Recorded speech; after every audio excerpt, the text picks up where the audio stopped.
আসসালামুয়ালাইকুম everyone, welcome back to my channel Ahnab's magic recipe.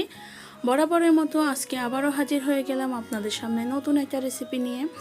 আসলে এটাকে নতুন বলা যায় না, এটা আসলে পুরনো রেসিপি। তারপরেও আমি চেষ্টা করেছি আপনাদের সাথে সমস্ত টিপস অ্যান্ড ট্রিক্স সহ সহজভাবে এই রেসিপিটা উপস্থাপন করার। আশা করি আপনাদের ভালো লাগবে। তো আমি আজকে নিয়ে হাজির হয়েছি আপনাদের জন্য ভুনা খিচুড়ি। কীভাবে পারফেক্ট ওয়েতে ঝরঝরা ভুনা খিচুড়ি রান্না করা যায় সেই রেসিপিটা নিয়ে হাজির হয়েছি, এবং আমি আজকে সার্ভ করেছি গরুর মাংস দিয়ে। অলরেডি সেটার রেসিপি আমার চ্যানেলে আপলোড হয়ে গিয়েছে, আপনারা সেটা দেখে নিতে পারেন। তো চলুন দেখে নিই আমাদের খিচুড়ি রান্না করতে কী কী উপকরণ লাগছে। তো আমাদের খিচুড়িটা রান্না করার জন্য আমাদের প্রথমে লাগবে হচ্ছে আতপ চাল। তো আমি এখানে 2 কাপ পরিমাণের আতপ চাল নিয়েছি। এটা একটু ভালো মানের আতপ চাল নেওয়ার ট্রাই করবেন, তাহলে দেখবেন যে ভালো ফ্লেভার পাওয়া যায়। তারপর এখানে অ্যাড করে দিয়েছি 1 কাপ পরিমাণ মসুর ডাল। এখানে রেশিওটা কিন্তু এরকমই, এবং 1/2 কাপ পরিমাণ মুগ ডাল। এখানে খেয়াল রাখবেন যে ঠিক যতটুকু চাল নেব ঠিক ততটুকু চেয়ে মানে 3 ভাগের 2 ভাগ আমরা ডাল মিক্স করব, তাহলে কিন্তু খিচুড়ির টেক্সচার এবং ফ্লেভার খুব ভালো আসে।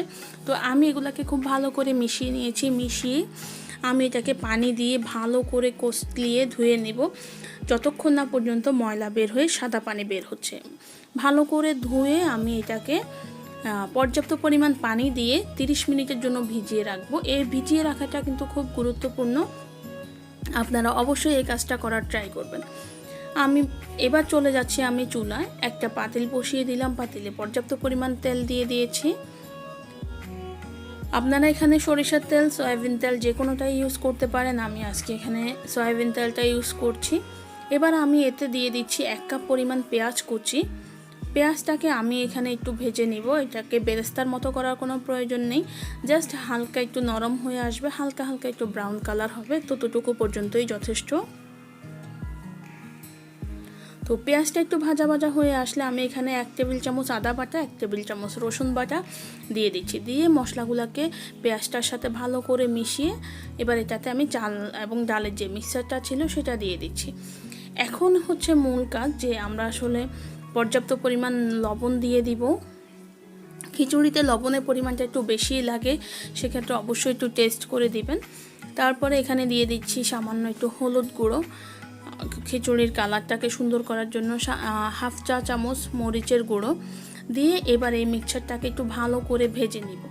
ততক্ষণ পর্যন্ত ভাজবো, দেখবেন ভাজতে ভাজতে সুন্দর একটা ফ্লেভার আসবে। এটাতে কোনো রকম পানি থাকা যাবে না, তাহলে কিন্তু ঝরঝরে হবে না।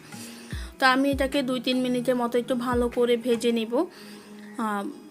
এই 2-3 মিনিট ভাজাটাই যথেষ্ট, কারণ আমি এটাকে 30 মিনিট ভিজিয়ে রেখেছিলাম, সেই জন্যই এটাকে 2-3 মিনিট ভেজে নিতে হবে। আর যদি আপনি না ভিজান তাহলে এখানে ভাজার অপশনটা আপনাকে 5-6 মিনিট করতে হবে, এবং সেই ক্ষেত্রে চুলার হিট অবশ্যই মিডিয়াম হিটে থাকবে। এখন আমি এখানে 2-3টা কাঁচা মরিচ ফালি করে দিয়ে দিয়েছি, একটা ঝাল যাতে এটা থেকে যাতে একটু ঝাল বের হয়। খিচুড়ি অত বেশি ঝাল হবে না। তো এবার এটাকে আমি ভালো করে মিশিয়ে এটাতে পর্যাপ্ত পরিমাণ পানি দিয়ে দেব, এবং এই পানিটা দিতে হবে অবশ্যই ফুটন্ত গরম পানি। এখানে কোনোভাবেই ঠান্ডা পানি দেওয়া যাবে না, চেষ্টা করবেন ফুটন্ত গরম পানি ইউজ করার। তো আমি যেহেতু এখানে 2 কাপ চাল ইউজ করেছি, তো আমি এখানে ইউজ করব 4 কাপ পানি। রেশিওটা এমনই, ঠিক যতটুকু চাল ইউজ করবেন ঠিক তার ডাবল পানি ইউজ করবেন। তো আমি এখানে পানি দিয়ে এটাকে ঢাকনা দিয়ে রান্না করব যতক্ষণ পর্যন্ত ওই পানিটা শুকিয়ে আসে। ফিরে আসছি পানি শুকিয়ে আসার পর। তো দেখতে পাচ্ছেন আমাদের খিচুড়ি পানিটা শুকিয়ে এটা কিন্তু একদম শুকিয়ে গেছে। এবার এটাকে আমি ভালো করে মিক্স করে এটাকে দমে দিয়ে দিব।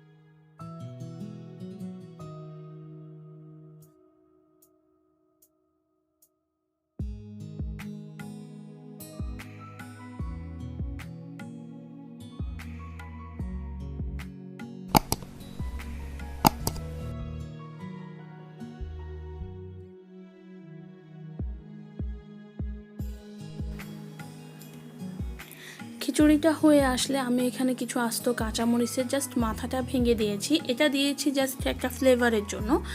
তারপরে এখানে অ্যাড করে দিচ্ছি 1 চা চামচ জিরা গুঁড়া, ভাজা জিরা গুঁড়া যেটা, এটা অবশ্যই দেওয়ার ট্রাই করবেন, তাহলে খুব ভালো একটা ফ্লেভার আসবে। তো আমার রান্না অলমোস্ট কমপ্লিট। আপনারা চাইলে এই পর্যায়ে ঘি বা বাটার ইউজ করতে পারেন, বাট আমি খিচুড়িতে এ ধরনের কোনো ফ্লেভার পছন্দ করি না, সেজন্য আমি ইউজ করিনি। আমার রান্না অলমোস্ট কমপ্লিট। তো আমি চেষ্টা করেছি আপনাদের সাথে খুব সহজভাবে রান্নাটা শেয়ার করা। যদি আপনাদের ভালো লেগে থাকে তাহলে অবশ্যই আমার চ্যানেলটাকে সাবস্ক্রাইব করবেন, আর যারা অলরেডি সাবস্ক্রাইব করে দিয়েছেন তাদেরকে অসংখ্য ধন্যবাদ। তো আবারও আপনাদেরকে বলছি,